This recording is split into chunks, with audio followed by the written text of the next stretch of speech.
Hey guys, I'm here today to do my July wrap up. I know it's a little bit late, but I'm excited to jump into it. So first in July, I read My Lady Jane by Cynthia Hand, Brody Ashton, and Jodi Meadows. And I don't think I've ever read anything by either of these authors. Got this book in my June Owl Crate box. And I gave it 3 stars. I thought it was just an okay story. It is a retelling of My Lady Jane, or Jane Grey, and I never heard of her, but apparently in history she was married to, I believe it was Henry VIII?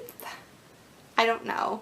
I think that's who it was, and she gets like beheaded, and so they didn't want it to be this way, so they wrote their own type of retelling of it, and it's just like, it's like a basic just historically fiction novel, but then there is like a magic part in it too, and I just thought it was alright. I didn't really like the magic parts, I wasn't really into it, and I didn't really like the characters that much, but I didn't hate anything of it.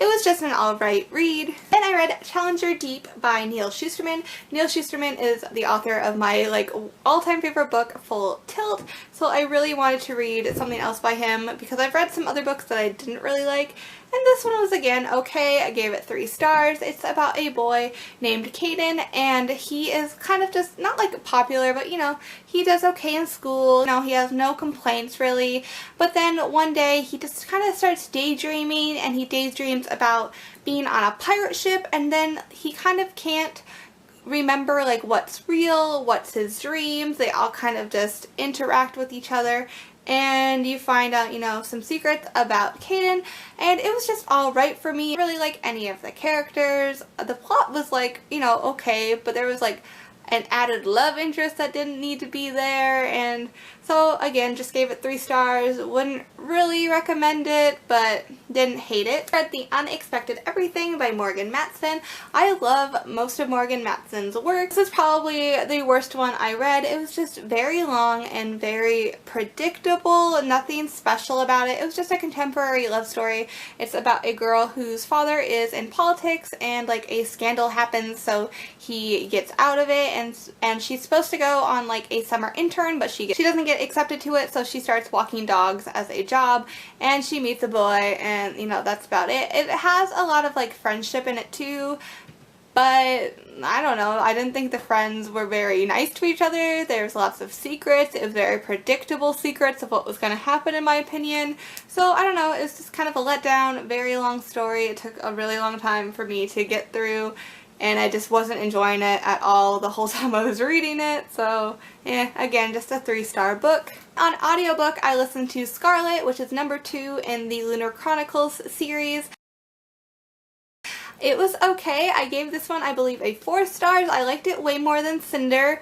Even though Cinder is in this one, I liked Cinder a lot more in this story. This is just a continuation of the Lunar Chronicles series, so can't do like too much into it, but they introduced a new character called Scarlet. She is kind of like the retelling of Red Riding Hood, and there is a character named Wolf, you know, retelling of Wolf character in Red Riding Hood.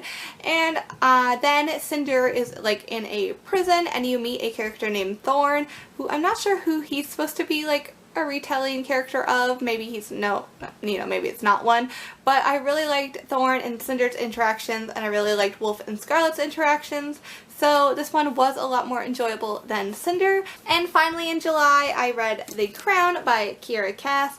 I know, I only read 5 books this July, but oh well, at least I read something, right? And this is the final book in the Selection series. I mean, hopefully, like, she needs to stop. This book was trash. It was just literally like, you knew what was gonna happen since the first book in this like duology.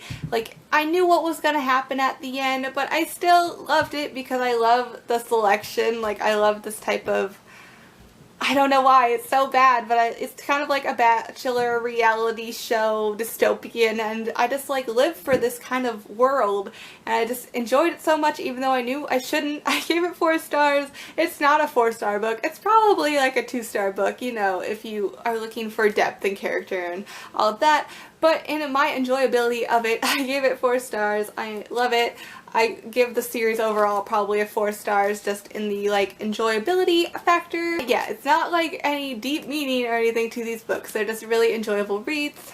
But yeah guys, those are the books I read this July. What are some books you read in July? Let me know below, and thank you guys so much for watching. Bye guys!